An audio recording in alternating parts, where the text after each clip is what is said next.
दोस्तों, हाल ही में ही अमेरिका की तरफ से 31 प्रीडिएटर ड्रोन की डील को मंजूरी दे दी गई है। प्रीडिएटर एक हेल क्लास का ड्रोन है, यानी high altitude long endurance drone. लेकिन अब सवाल ये आता है कि अब हमारे खुद के हेल क्लास के ड्रोन का होगा क्या। दरअसल हमारी सरकार की तरफ से इस बात को लेकर कोशिश की जा रही है कि डिफेंस सेक्टर में पब्लिक प्राइवेट मॉडल के तहत इस तरीके के प्रोजेक्ट पर काम किया जाए। इसी जरूरत को पूरा करने के लिए एक स्पेशल पर्पस व्हीकल पर काम किया जाएगा और इस प्रोग्राम में हमारी प्राइवेट कंपनी डिजाइन और डेवलपमेंट के प्रोग्राम को लीड करेंगी और ये प्राइवेट कंपनी DRDO के सोर्स का भी इस्तेमाल कर सकेगी। इस समय देखा जाए तो इस तरीके के प्रोग्राम भारत के अंदर फेल साबित हो रहे हैं, क्योंकि इसी तरीके से ही हम अपने एमका को डेवलप करने की कोशिश कर रहे हैं, जिसकी वजह से हमारा एमका अब 3 सालों तक का लेट हो चुका है।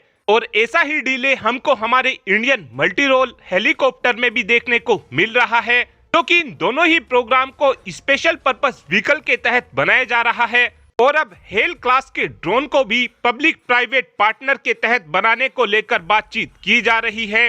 बेसिकली इस समय सेनाएं 4 तरीके के ड्रोनों का इस्तेमाल करती है। पहली कैटेगरी में छोटे ड्रोन होते हैं जैसे सर्चर, और इसी कैटेगरी के लिए भारत ने निशान ड्रोन को बनाया था, लेकिन ये ड्रोन हमारी सेनाओं की जरूरत को पूरा नहीं कर पाया था। दूसरी कैटेगरी में हेरन कैटेगरी के ड्रोन होते हैं। ये ड्रोन सर्चर ड्रोन से थोड़ा बड़े होते हैं और इनका एंड्योरेंस 8 से 9 घंटे का होता है। तीसरी कैटेगरी में मेल क्लास के ड्रोन होते हैं, यानी medium altitude long endurance drone. और इसी जरूरत को पूरा करने के लिए इस समय भारत की तरफ से हर्मिस 900 और हेरोन मार्क 2 ड्रोनों को एक्वायर किया गया है। और जो भारत की तरफ से आर्चर NG बनाया जा रहा है, ये भी एक मेल क्लास का ड्रोन होने वाला है, जिसकी फर्स्ट फ्लाइट हमको आने वाले 2 से 3 महीनों के अंदर अंदर ही देखने को मिलने वाली है। चौथी कैटेगरी हेल क्लास के ड्रोनों की होती है, यानी high altitude long endurance drone.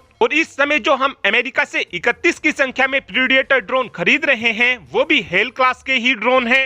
Hello class के ड्रोन जो भारत के अंदर बनाए जाएंगे, इनको लेकर हमारी गवर्नमेंट का कहना है कि इन ड्रोनों को स्पेशल पर्पस मॉडल के तहत बनाया जाए, यानी कि इन ड्रोनों के लिए प्राइवेट कंपनी को पूरे ही प्रोग्राम को लीड करना होगा और इस प्रोजेक्ट के लिए जो फंड मिलेगा वो गवर्नमेंट की तरफ से प्राइवेट कंपनी को मिल जाएगा।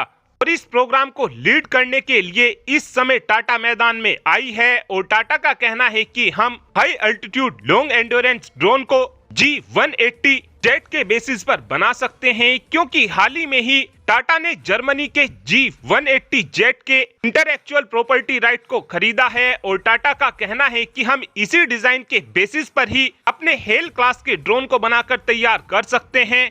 और जो DRDO की तरफ से डिजाइन पेश किया जा रहा है वो MQ-9 यानी कि प्रीडिएटर ड्रोन जैसा ही होने वाला है। लेकिन अब ये देखना अहम होगा कि दोनों डिजाइन में से किस डिजाइन के बेसिस पर हेल क्लास के ड्रोन को बनाकर तैयार किया जाएगा।